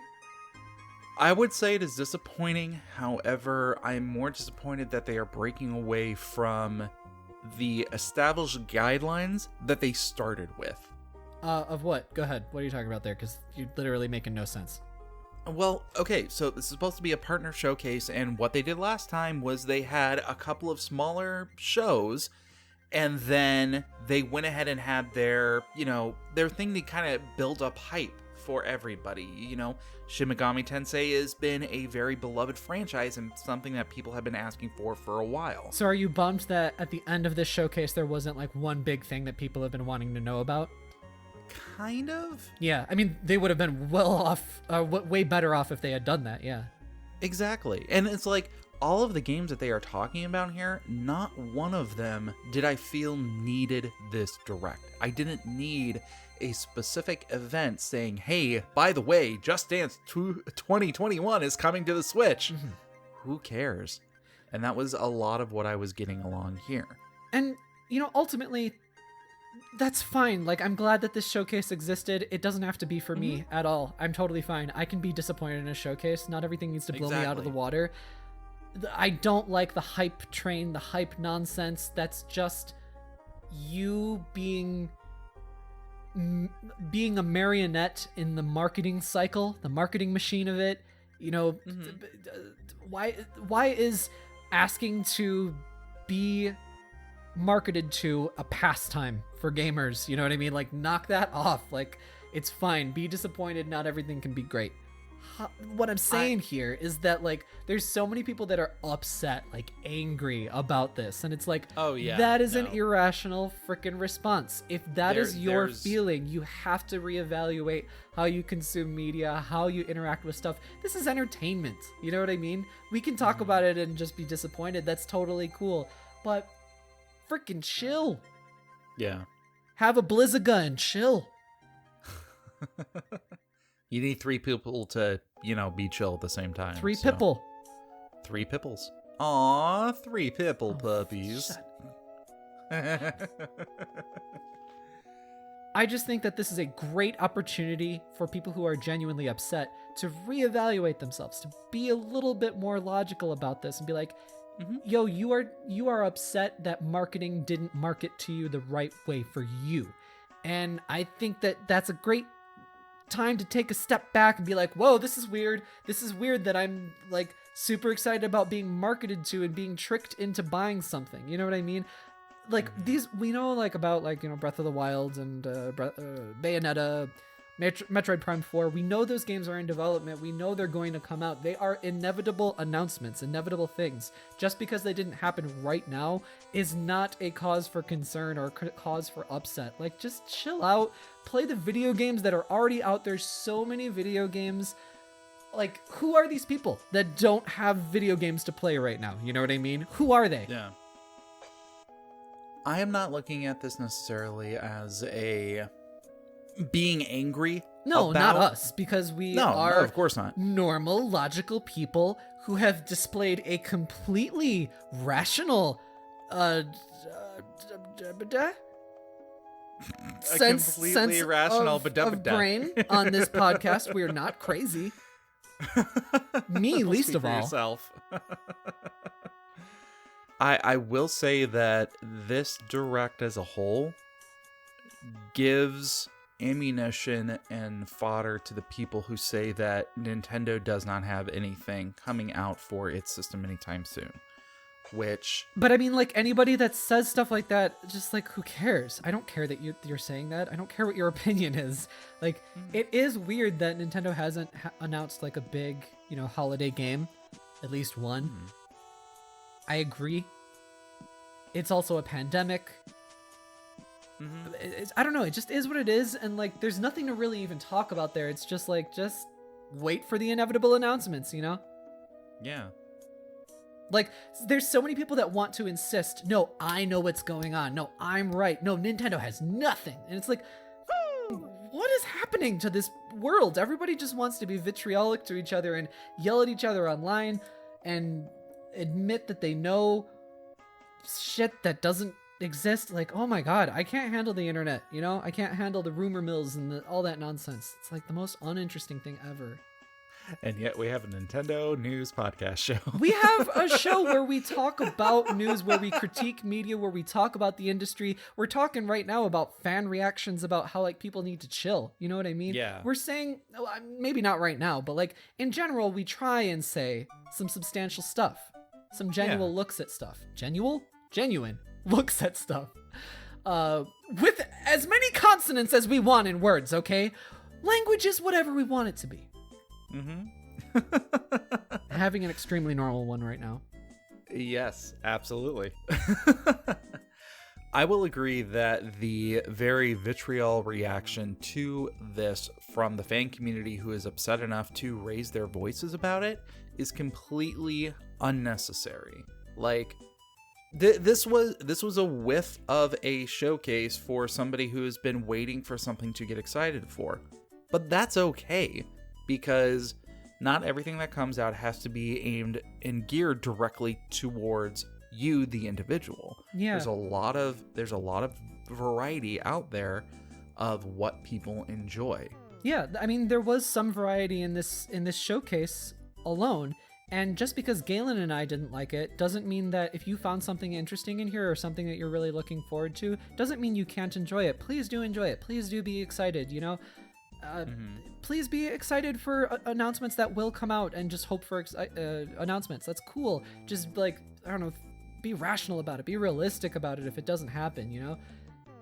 I want to, instead of arguing against how this direct had nothing, for me, Nintendo's got nothing right now, I'd rather take an objective look as to who was this actually targeted for, and what does this say about what Nintendo is gearing for the future, and how they're interpreting their partner relationships. How do other companies see and make games for Nintendo that Nintendo wants to say, hey, we've got this too? I have no clue. No freaking clue. I love that they're doing partner showcases, though, for those reasons. Just, yeah, I don't know about audience or whatever. I feel like this is very much one of those moments of back when they had that Nintendo Treehouse event for Paper Mario Origami King, and then immediately right after had that surprise reveal of Bakugan whatever.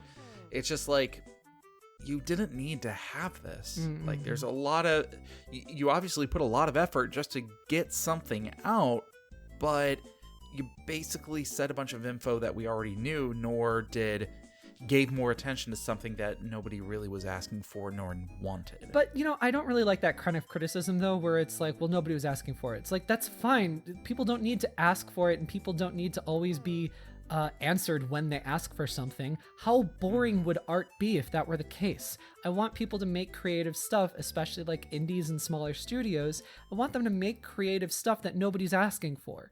I want that for sure. No, absolutely.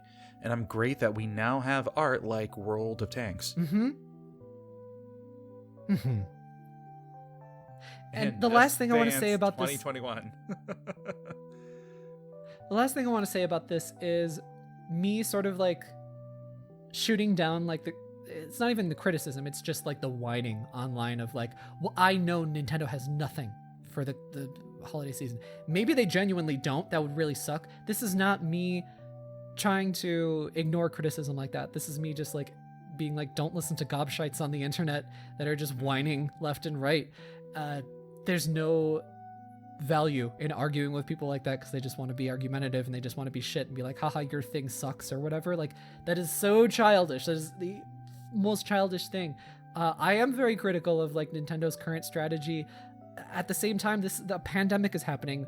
Maybe internally they're like, I don't know what we're genuinely going to release because like our schedule has moved around, our development stuff has moved around. Mm-hmm. It just is what it is, and you just got to wait for whatever's going on.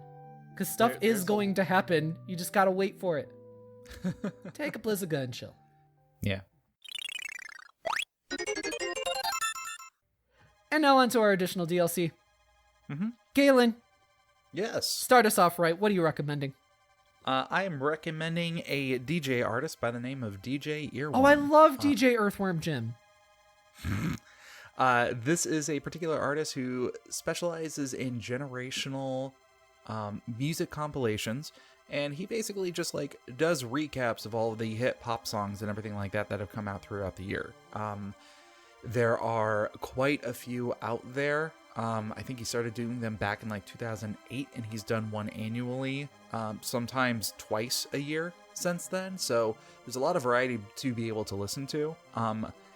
I have found that there are some years that I definitely am a little bit more in tune with music than others. So I would highly recommend anything from 2012 to 2014. That seems to like strike a chord with me.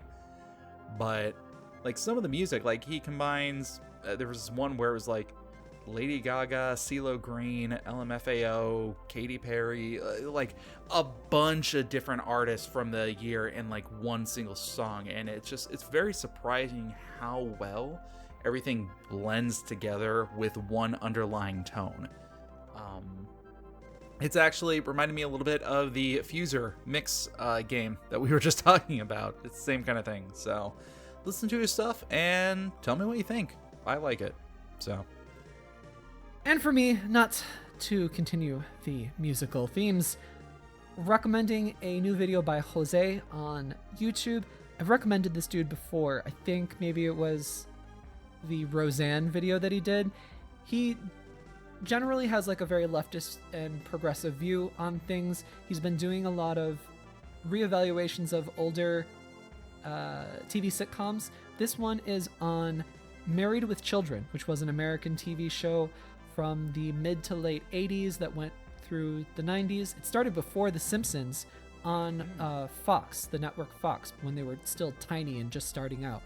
And this is an hour-and-a-half long video. It is so well paced. It is so intriguing. Just the way that he balances his videos with the information is great. He goes into stuff just as much as you want him to go into it. I learned a ton about this show. I liked watching this show so much when I was younger. And he looks at it with, a progressive mind. So, he points out criticisms of like what isn't cool, like the constant fat jokes or like the maybe not great representation of gay people. But then he also points out the positives of that, where he's like, they were really trying to push to get a regular black character on the show. Or there's this one episode where they talk about a gay couple and keeping this gay couple together in, the late 80s or early 90s. And that was fairly progressive for the time. It's also fairly progressive for right now, because guess what? Over 30 years, like, not very much has happened in terms of LGBTQ representation. Yeah. Lots of people like to pretend that it's, like, really gotten so much better, and it has gotten a little bit better, but it hasn't changed that much. Anyway, Jose does an awesome job of entertaining you for an hour and a half. I was enamored. I love when he puts out videos like this. Check him out. Neat. And now to our most chammering segment of the show, Galen. It is the what? It is the listener mail. But it's not only our listener mail segment, it is our listener feedback segment. So we're reading out an iTunes review. This review comes from Lee Bruins. Lee Bruins says, hilarious and informative. I recently bought my first console in nearly 2 decades, the Switch. And I went in search of a Nintendo podcast. This was the first one I found, and the only one I need. I get all the news I need to know, plus Oni and Galen leave me laughing for hours. Thanks for all your hard work. Thank you, Lee Bruins. Thanks a lot. That was a really, glowing review. Honestly, you're giving us way too much credit. You're giving Oni a very big head. Nearly 2 decades, that's crazy. You haven't played freaking video game console, or you haven't bought a video game console in 2 decades. It's crazy. So yeah, that's crazy. Honestly, I'm honored that that's your situation and you're listening to our show for the information. And thank you so much for leaving us a review. Man, what was out 2 decades ago? Was that N64 and Jesus Christ? 2 decades ago was like 64 or GameCube. That's how long ago now. Wow.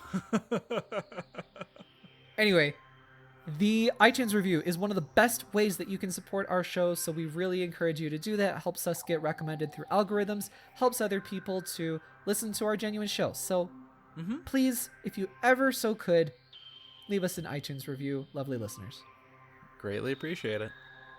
And then, the email female. Galen, did you know we have an email address? I do. Do you know what our email address is? I believe that's onidino at. Already wrong. Nope. Oh, okay. Wait, Yep. give me a hint. Give me a hint. It is Nintendo Everything. Oni. Oh, wait, okay. No. Nintendo Dino. Nintendo Everything Pod. Nintendo Everything Pod at onidino. .com. Yeah, you're right. Nintendo Everything Pod at gmail.com. And you might sound something like this.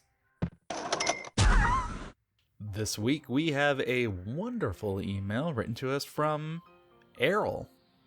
Is that how you say it? I don't know. AERL. I'm just going to call it Errol. Hey, Errol. Hello, Earl. Earl? Maybe it's Earl and they misspelled it. Oh, man. Hello, our lovely listener. Errol Earl writes in, Hi, Oni, Dino, and Galen. Just started listening to the podcast, but I'm really having a great time. Listen to you guys rant and rave. I do more ranting, he does more raving. Just saying. I don't do any ranting or raving. I'm sorry if you've already talked about this in an old episode, but have you ever backed anything on Kickstarter that you regret? Like many others, I was victim to the Mighty No. 9 hype. It really taught me a lesson to be wary of developers. Thank you for all the entertainment. Thanks a lot, Errol. Thank you, friend. Galen, have you ever backed anything on Kickstarter before? Very few things. Okay. I backed the Legend of Vox Machina animated series back when that was still in its infancy for its Kickstarter. That's still going through. Apparently, they've gotten so much funding and so much interest that they have extended to a second season, and it's also coming out on Amazon Prime, so cool. Sounds like it's happening then. That's good. I want to say I also backed Wonderful 101. I'm not 100% sure on that. I did in spirit. Well, did you get your code or did you get your physical thing? I think I didn't give... I don't know. Are you just a liar? Well, you know me, so the answer is yes. Yes. But I think I sent them $5 because I wanted to support the project, but I didn't have enough to actually go for the full physical copy of the game or anything. Oh, that's weird. So, yeah. But I want to support developers, and I've always enjoyed that game, so I wanted to see it come out. Beyond that, though, I've always been very, very selective with whatever Kickstarter thing that I wanted to back, because Kickstarter as a whole it's not just developers; it is just a crapshoot no matter what you do for it. Oh, sure. So, how about you? Yeah, I've backed several things on Kickstarter. Nearly all of them have come to fruition and have been fine. Earthlock is one that I backed, and they were excellent about it. They came out with the game, and they even upgraded me for free for a Switch copy as well. They were awesome. Not bad. Super awesome. Yeah. I do have two, though. One that I regret, one that I don't know about. The one that I definitely regret is a game that was supposed to come out on the Wii U called Apexicon. And it was by, I think, a one-man studio called Atmos Games. And it did not seem like a lavish project or anything at all. So I was like, you know what, this seems realistic. Okay. This was also many moons before, this was before Mighty No. 9, became a crazy thing or anything. This is before I should have been more weary. But this game, there has not been an update on it in 6 years. They released one game that was like a 2D pixel side-scrolling thing with terrible, what's that called? Physics. They released that, and it was like, why'd you make this? I thought I paid you money to make the other game. The game Apexicon was an RPG crossword or something like that. So it was basically just a crossword, screen with two characters on each side, and you solved, crosswords to damage the other character. So really simple, right? A very simple game that seemed really doable. I think I only lost $10 on it, but still the fact that this dude took my $10 and didn't make anything, that really sucks. I just don't like people getting away with being disingenuous. And, probably from the get-go, that dude probably didn't intend to do that. probably got in over his head like so many Kickstarter people have. So I don't hold a whole lot against him. It definitely has a sour note when I think about it. Yeah. The other game is called Heartforth Alicia. This was supposed to come out years and years ago. Sounds like a dating sim. No. This is a really cool Metroidvania game that looks incredible. It still looks incredible because the guy is updating it from time to time. He's still making it, but I think that he's sort of getting caught in like a spiral of like perfecting this and perfecting that. And when games go on like that, you know, they can either be a huge disaster or they can be a miracle like Owlboy, where, you know, the game was in development for over 10 years and it turned out really good. So I'm hoping that's what this is going to be, but it's just a shame that like it was supposed to come out years and years ago. There's no real update on like release window at all or release year even. I think, again, this guy got in over his head, and it has made me also be weary of, you know, Kickstarters, and I've been very selective since then, which is a shame because, you know, there's people out there that probably are more capable and have, you know, more of a schedule or a project management sense about them than, you know, cases that I have backed. So I'm of two minds about it, really. I'm sure that this Heartforth Alicia game will come out. Maybe it'll be on the PS6, you know? Maybe. Yeah, I don't know. I have definitely contributed and played plenty of games that have Kickstarter origins. Like, one of my favorite games of this year is One Step from Eden, which originated as a Kickstarter project. And, you know, I will I will talk about that Mega Man Battle Network clone any day. So right. So thank you very much for the lovely email, Errol. Thank you very much. And remember, you guys can also send your lovely emails with completely pronounceable names to NintendoEverythingPod@gmail.com. You can even put it in parentheses and be like, it's pronounced like such and such. Don't worry, that is not pretentious to me. So go ahead and do that. Because I feel bad mispronouncing your name. As somebody who's heard pretty much every variation of the name Galen that you can think of, as well as most of the spellings, trust me, there's no harm in it. I like the idea of calling you Chinese broccoli. I have seen that one. Gailan. Or Jielan, if you want to do Mandarin.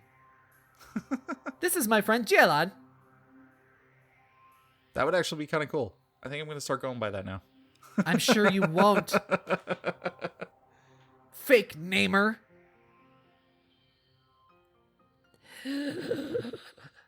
What's coming out? My soul is escaping my body, Galen. I struggle every week, and sometimes it slips through the cracks. Freaking Silent Hill abomination is going on over there. Oh, actually, that's a really nice compliment. Thank you very much. You're very welcome.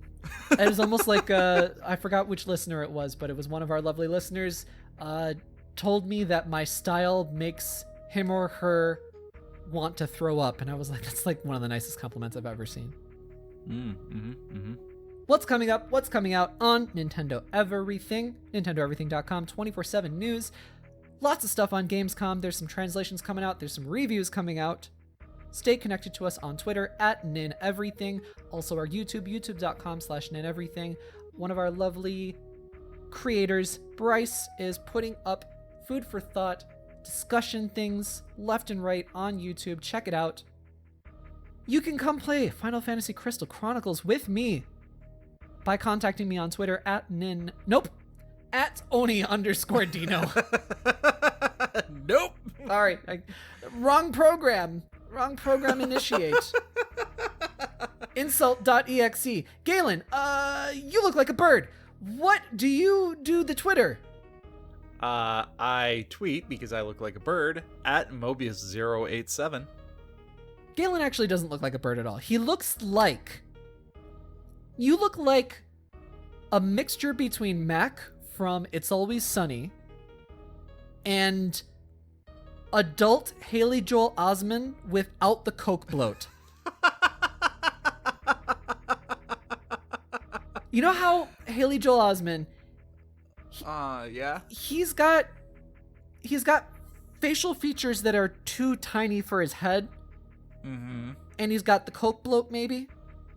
I have been commented on that I have very tiny eyes. You are all of the positive features of adult Haley Joel Osment.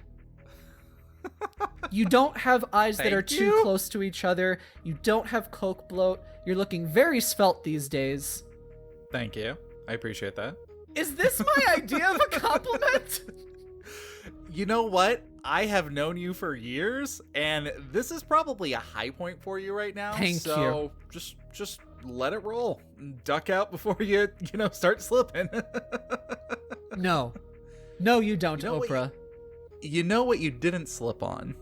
A banana was peel. your wonderful live podcast that you just had. Oh, thank you. I should have mentioned that earlier. Wow, I'm so great at self-promotion. That's what you got me for. I know I don't. Don't you even insert yourself with that. I will shove you away. Let's be honest. What would you do without me? Plenty. Thrive. That's what I would do. Oh, really? Oh, really? We both know that I am the heart and joy of this podcast. You are the fart and doy of this podcast. See? It's like listening to Hemingway write with me. Anyway, I have been doing a brand new thing, an interactive podcast. Right now, it's just me and my husband, Cliff. So if you want to hang out with us on, Friday nights in the States, come on over to my Twitter. There's a link in there. It's an interactive podcast. It's about an hour long, and it's basically I'll bring a topic of conversation to the table. We don't have to talk about it. I interact with the listeners. So it's just me and Cliff, and then there's 3 open spots. And then you can jump into the open spot. You can show your face if you like, or you can just talk to us over your microphone, and we can have a conversation about video games. And you can also participate in the chat bar if you don't want to do the audio. So I was about to say, there's also a chat there too. Yeah. It's just a whole thing about just interacting with you guys and talking with you guys about video games. So if you've ever wanted to be like, Oni Dino's opinion on Giraffe and Annika sucks, you can come on over and tell me how much it sucks. And what platform can they find you at again? The platform is called Get Vocal. It's Get Vocal, VOKL.com. But you can also just come to my Twitter at Oni_Dino, and I have links on there, and I also simulcast it on my Twitter as well. So if you don't want to use that platform, you can just pop in and listen to it on my Twitter. You can't interact with me if you don't go on to getvocal.com. So I really do recommend you use that. But yeah, Fridays, every Friday. And then that's like technically like Saturday morning for people in Europe. And then for our lovely listeners in like Africa and then the Middle East, it's really early Saturday morning. And then it's like a decent times early Saturday morning at 9 a.m. for our listeners in Asia and Australia. So just check out the time zones. I'm sorry, they only give me one time zone. They specifically partnered with me to do a thing, so I don't have control of the time zone. I'm sorry. I would have chosen a better one because I know we have many lovely listeners for this podcast who are all over the world, so I would have chosen a better one. I'm sorry. Yeah. As a disclosure, I will definitely say for somebody who signed up for it so I could catch your first show, you can either listen to it if you want to go through the Get Vocal program. You can either do it on your computer, or if your phone, I highly recommend downloading the app as opposed to trying to go through like a Chrome extension or anything like that. Okay, yeah. So yeah, and I mean, just like any kind of audio-visual thing, you'll probably have to just like make sure the correct mic is selected instead of the default, and all that junk. But please do come and join. I am really excited. It went really well. I thought it was going to be a shit show last week, but it went pretty well, and it was so lovely to talk with people. I love that. All the parts that Cliff talked was very nice.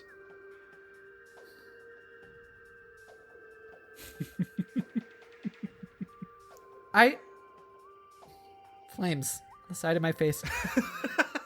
I think I've had enough of you. We are getting to the end of the episode. Yeah, well, we're getting to the end of your contract, is what we're getting to the end of, Galen. I think that this I had a contract? Yes, I signed it and ate it. Did you forge my name again? This is it. This is Galen's last episode. What? I'm done. You're gonna have to change the lock on the door. We have a door, right? Do we have an office? This is why you're leaving the podcast, Galen. Where are we? This isn't. These are the jokes. These are your jokes, funny man. All right, Galen, for your last episode, what's go out on a high note. Tell us a really funny joke. 1, 2, 3, go. What did the deer say when she came out of the forest? See you next week. Until then, I will see you next week. Until then, for everything Nintendo. Stay tuned to Nintendo Everything. Why are you pushing me? Why am I going this way? Bye. What's going on?